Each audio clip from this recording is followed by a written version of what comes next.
রেমিটেন্সের inflow তো ভালো, 30-32 billion ডলারও হয়তো আমাদের এই অর্থ বছরে চলে যেতে পারে।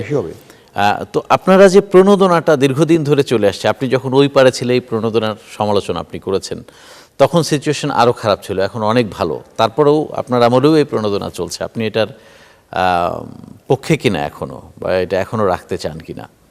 প্রণোদনাতে আসলে কি কাজ হয় আমি জানি না, আমি এটাকে ডিফেন্ড করতে পারবো না। কিন্তু গভর্নমেন্ট মনে করে, সরকার মনে করে যে এখানে দেওয়ার প্রয়োজন আছে।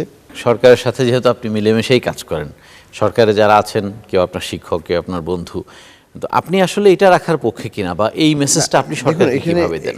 আমি দেখেছি সরকারের মধ্যে ওভারওয়েলমিংলি এটা সাপোর্ট আছে, এবং আমরা মাইনরিটি। আমি to go by the majority rule. অর্থ মন্ত্রণালয় মনে করে, প্রবাসী কল্যাণ মন্ত্রণালয় মনে করে, আমাদের অনেক ইন্টেলেকচুয়ালরাও মনে করে। তো সেই সব কারণে মতবিরোধ থাকতেই পারে।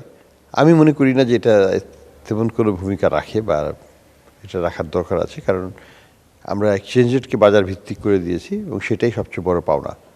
স্যার, আপনি এমন একটা সরকারের অধীনে প্রায় 1.5 বছর কাজ করলেন, আপনি বলা যায় যে পুরোপুরি স্বাধীন, এবং অর্থ উপদেষ্টাও আপনাকে কখনো এমন কোনো চাপ দেননি যেটা আপনার কাজের ক্ষেত্রে, বাট আপনার মেয়াদ তো 4 বছর, পরবর্তীতে রাজনৈতিক সরকারের আমলে একটা লম্বা সময় হয়তো আপনাকে কাজ করতে হবে।